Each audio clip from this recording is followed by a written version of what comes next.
Men's soccer is off and running. The #1 team in the country opened their season this past weekend, and head coach Ken Lola is here to talk about it. I'm Sean Moth. Great to have you along as always. And it was not just a soccer match. It was an event. And I'm curious to know, in your wildest dreams, back when you first got into coaching or even when you started here at the University of Louisville, could you picture a scenario where nearly 8,000 people were looking to see a season opener with the team?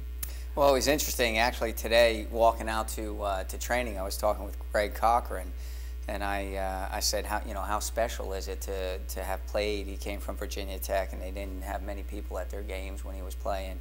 And he said it was amazing. And I told him, fortunately, when I was playing at Duke, we had a similar experience where we had 8,000. They were hanging out of the trees, and so I had envisioned that. I had experienced that as a player, and I think that's what's wonderful about college athletics is that kind of environment, that kind of atmosphere, and we are so thankful for the people that came out to create it, because it's not just about us as a soccer team, it's about the support we're getting from not only the soccer fans but the community that allowed that to make it a very special night. The Cardinals were 6th in the country in attendance last year, and no doubt that number is going to climb. That was the 16th largest crowd to ever see an NCAA soccer game that wasn't in the NCAA tournament. So an exciting event. The whiteout, the fans, all of that was great. There was soccer, and it was the #2 team in the country. And I thought your team played really well, and we talked off camera a little bit too. I thought your pressure on them in particular really forced play. It did, and I thought we saw that especially in the second half. The first half, I think the energy of the game was a little bit hectic, a little bit frantic on both ends. I thought in the second half our pressure got a little bit more concentrated, a little bit more compact, and really forced some turnovers in good spots, but more than anything else didn't allow them to get in a rhythm of play.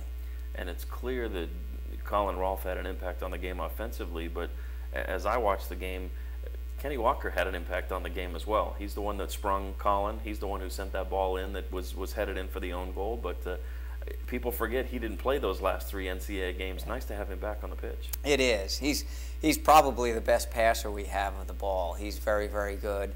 It's why he and Palo are on the free kicks, because they serve good balls.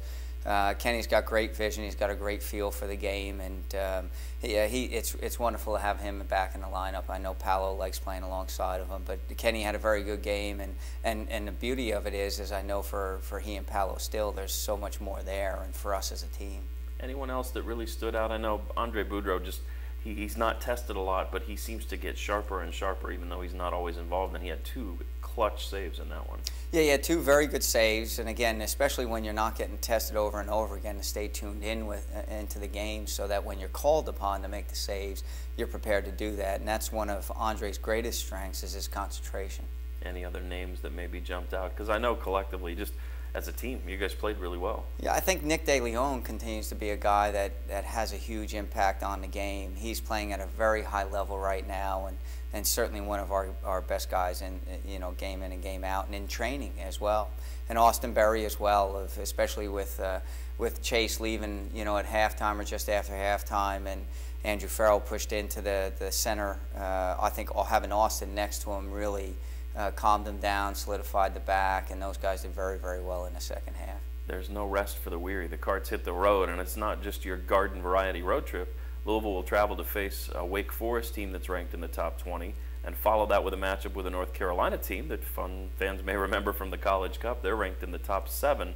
So, boy, a great early test. You thought #2 was good at home. Now you're going to hit the road, and you've got 2 outstanding matches this weekend. And they'll both be very good, and exactly what we need. We continue to talk to our guys about the importance of playing well on the road, playing our best soccer on the road, because the championships are won away from home.